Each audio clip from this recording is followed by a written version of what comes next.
lá para a MP, enquanto a gente não tiver uma resposta aqui, eu não vou me cansar de te perguntar, que é o assunto da terceira via, né?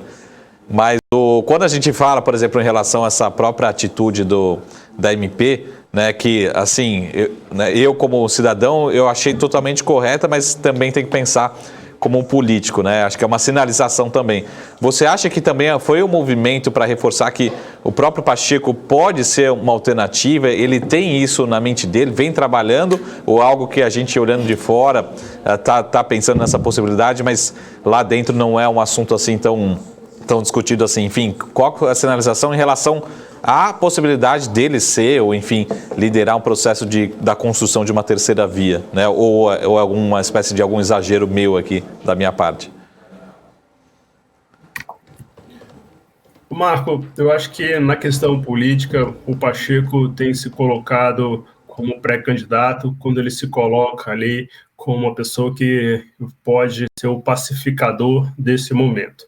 Lembrando que a gente vive um momento de muito extremismo, a gente vive um momento de muito tensionamento, então ele está tentando construir uma imagem de ser o cara pacificador, de ser o cara que nem está num extremo nem no outro. Então, eu acho que é mais nas declarações dele quando acontecem alguns embates aqui em Brasília, do que na decisão dele de ontem com relação à medida provisória. Eu acho que, mais uma vez, a gente não ouve nenhuma gritaria no day after dessa decisão dele com relação à medida provisória, porque, como eu expliquei para vocês inicialmente, o efeito dela, o objetivo dela já foi efetivado, entendeu? Que era justamente blindar as manifestações pró-Bolsonaro do dia 7. Então, com relação a essa construção da terceira via, ontem teve um evento no BTG em que tiveram os principais atores aí, os principais presidentes de partidos, tratando dessa questão.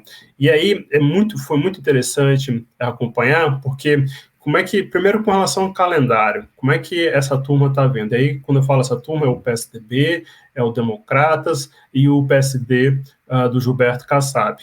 Eles estão vendo que essa construção da terceira via, Marcos, só vai começar a ficar mais cristalina. Eles vão começar a trazer, de fato, o candidato para começar a rodar o Brasil em dezembro a abril. De dezembro a abril, eles vão tentar, então, construir ali esse personagem que vai ser o candidato da terceira via. Lembrando que dentro desse grupo da terceira via, a gente pode ter 2 candidatos, inclusive. Então, há uma expectativa de só no final do ano, em dezembro e abril, que a gente então tenha mais clareza do que qual vai ser essa cara e quem vai ser essa cara.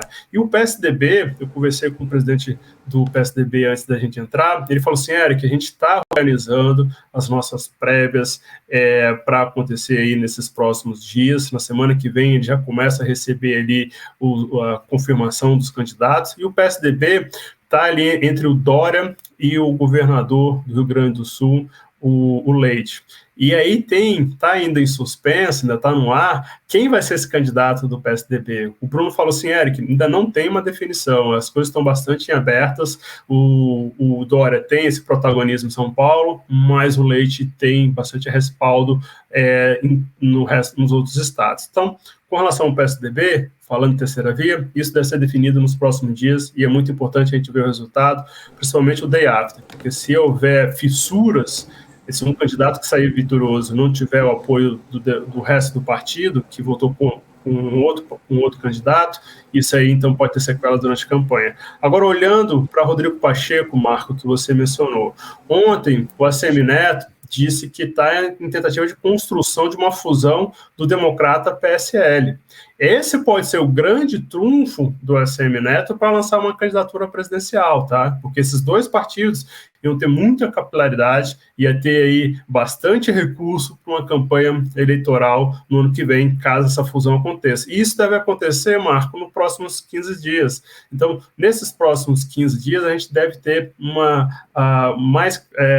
mais presente essa solução com relação a esse espaço da terceira via. E, no paralelo, tem corrido aí o Kassab, que tem tentado trazer o Rodrigo Pacheco para ser o candidato do PSD. Então, a gente vê que ainda tem muitas peças para se mexer, o Democratas quer o Rodrigo Pacheco, o Kassab quer o Rodrigo Pacheco, mas tem ainda muitas peças que ainda devem se mexer nessas próximas semanas e meses, e as coisas devem ficar mais claras para o eleitor a partir de novembro, e ali acho que em abril que a turma começa a rodar o Brasil, mostrando um pouquinho de que é essa terceira via de fato.